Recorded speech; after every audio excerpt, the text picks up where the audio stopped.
এদেরকে বিলুপ্ত করে বাংলাদেশ থেকে এদেরকে কার্যক্রম বন্ধ করে দিতে হবে। এই বৈষম্য বিরোধী প্ল্যাটফর্ম এই মুহূর্ত থেকে আমরা বয়কট ঘোষণা করলাম। আমাদের ভাই জাহিদুল ইসলাম পারভেজ ছাত্র দলের একজন সক্রিয় নেতা ছিলেন। কিছুদিন আগে আমরা প্রাইম এশিয়া বিশ্ববিদ্যালয়ে কর্মী সম্মেলন সম্পন্ন করেছি।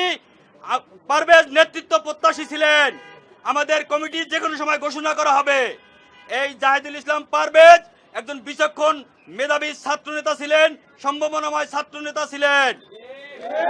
প্রিয় ভাইয়েরা, এই জাহিদুল ইসলাম পারভেজ আপনারা দেখেছেন কত ইন্দ্রসন একটি ছেলে, সে সবসময় হাসি মুখে থাকতো। তার সহপাঠীদের বর্ণনা আপনারা শুনেছেন তার মুখে, সহপাঠীদের মুখে। প্রিয় ভাইয়েরা, আপনারা জানেন এই জাহিদুল ইসলাম পারভেজের হত্যার সাথে কারা জড়িত। অলরেডি তাদের পরিবার, তার আপন ফুফাতো ভাই বিরুনিয়া ইউনিয়ন ছাত্র দলের সাধারণ সম্পাদক হুমায়ুন কবির বাদী হয়ে থানায় 8 জনের নাম উল্লেখ করে অজ্ঞাতনামা সহ একটি মামলা দায়ের করেছেন।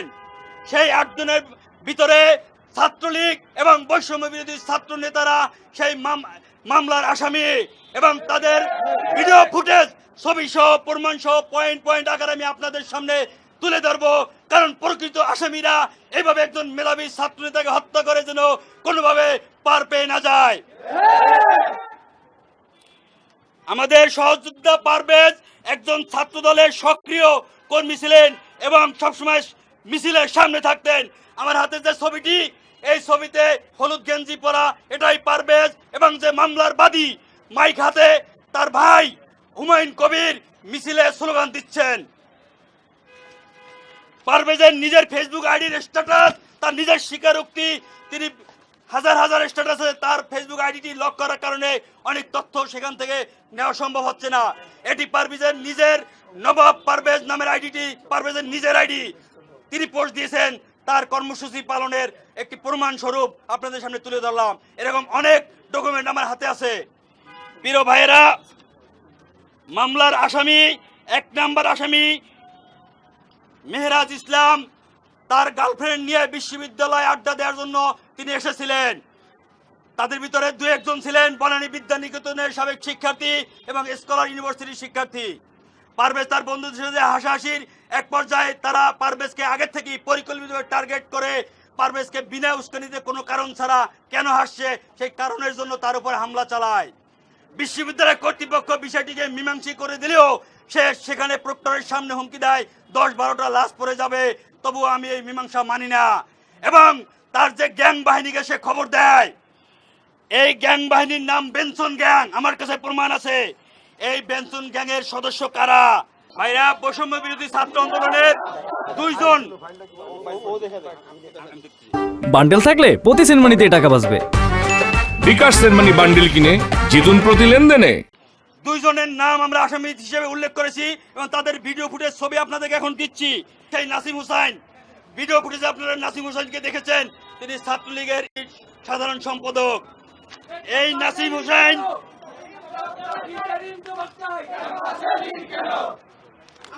এই নাসিম হুসাইনের ফেসবুকের স্ট্যাটাস আপনাকে দেখাচ্ছি। এখানে লেখা দেখবেন বেনসন গ্রুপের সদস্য কারা, তাদের নাম ট্যাগ করা আছে, সামনে বেনসন গ্রুপ লেখা। এই নাসিম হুসাইন বেনসন গ্রুপ তৈরি করছে বৈষম্য বিরোধী এবং ছাত্রলীগের সমন্বয় কয়েকজনকে নিয়ে, এবং আরো একজন ছাত্রলীগের নেতা আছেন এই কমিটিতে, এই বেনসন গ্রুপে, তিনিও আসামি। তার নাম মাহাতির হোসাইন, মাহাতির হোসাইন, কাপাসিয়া সদর ইউনিয়ন ছাত্রলীগের সাংগঠনিক সম্পাদক। এই মাহাতির হোসাইন এই বেনসন গ্রুপের সদস্য। আপনারা জানেন এই বৈষম্য বিরোধী ছাত্র আন্দোলনের প্ল্যাটফর্মটি বাংলাদেশের ইতিহাসে অন্যতম একটি প্ল্যাটফর্ম, যেটির নেতৃত্বে বাংলাদেশের সকল রাজনৈতিক এবং ছাত্র সংগঠন আমরা ফ্যাসিস্টের বিরুদ্ধে আন্দোলন করে, সংগ্রাম করে বাংলাদেশকে ফ্যাসিস্ট মুক্ত করেছি। সেই ব্যানারটিকে কলঙ্কিত করে ফ্যাসিস্টের পূর্ব উত্তরসূরি ছাত্রলীগকে পুনর্বাসন করার নানানভাবে প্রচেষ্টা চালাচ্ছে।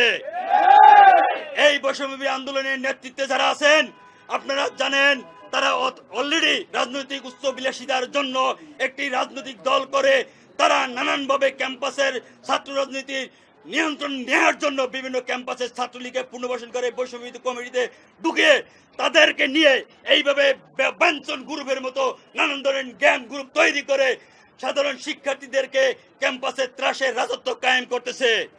আপনারা জানেন বেসরকারি বিশ্ববিদ্যালয়ের ছাত্রদের এই আন্দোলনে কি ভূমিকা ছিল। এই দেশপ্রেমিক বীর সূর্য সৈনিকদেরকে, এই মেধাবী শিক্ষার্থীদেরকে নেতৃত্ব শূন্য করার জন্য, বিশেষ করে ছাত্রদলকে নেতৃত্ব শূন্য করার জন্য তারা পূর্ব পরিকল্পিতভাবে এই হত্যাকাণ্ডটি ঘটিয়েছে। এই বৈষম্য বিরোধী নেতারা, আপনারা জানেন ক্যাম্পাসে আমরা যদি কোনো সাংগঠনিক কার্যক্রম চালাতে যাই, কমিটি করতে চাই, তারা সাধারণ শিক্ষার্থী সেজে তারা ক্যাম্পাসে নানানভাবে ভয়ভীতি প্রদর্শন করে এবং আমাদের নামে প্রোপাগান্ডা ছড়ায়। তাই আজকে তাদের মুখোশ উন্মোচন হলো যে তারা ছাত্রলীগকে পুনর্বাসন করে এবং ছাত্রলীগের সমন্বয় বৈষম্য বিরোধীরা গ্যাং বাহিনী তৈরি করে ক্যাম্পাসের নিয়ন্ত্রণ রাখার চেষ্টা করতেছে। এই হত্যাকাণ্ডের মাধ্যমে এটা প্রমাণিত হলো সারা বাংলাদেশের ছাত্রদের কাছে যে তারা ছাত্রলীগকে পুনর্বাসন করতেছেন।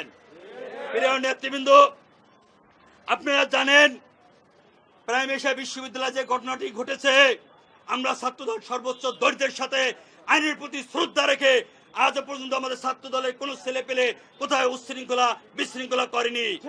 আমরা সাধারণ ছাত্রদের পক্ষে কাজ করে এসেছি। যখন একটি নতুন বন্দোবস্তের সময় এসেছে, আমরা যখন বাংলাদেশের সঠিক গণতন্ত্রীয় চর্চা করার জন্য আপ্রাণ চেষ্টা চালিয়ে যাচ্ছি, তখন এই বৈষম্য বিরোধী ছাত্র শিবির ছাত্রলীগ মিলে ক্যাম্পাসে তারা তাদের ক্ষমতা পাকাভোক্ত করার জন্য বন্দোবস্তে ব্যস্ত। তার একটি উৎকৃষ্ট উদাহরণ এই হত্যাকাণ্ড। বৃহত্তর পরিকল্পনার একটি অংশ হিসেবে তারা এই হত্যাকাণ্ড ঘটিয়েছে, যাতে ছাত্র দলে কোনো মেধাবী শিক্ষার্থী রাজনীতি করতে আসতে ভয় পায়, ছাত্রদল যাতে সম্মিলিত না হয়।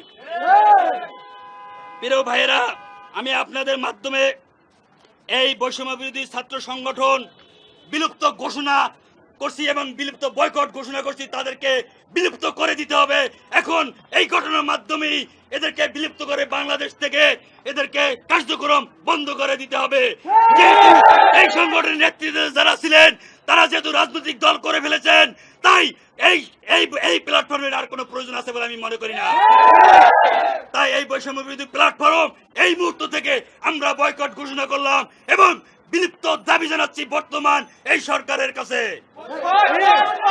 তাই আপনাদের কাছে আজকে 3 থেকে 4টি বিষয় আমরা প্রমাণ করতে পেরেছি।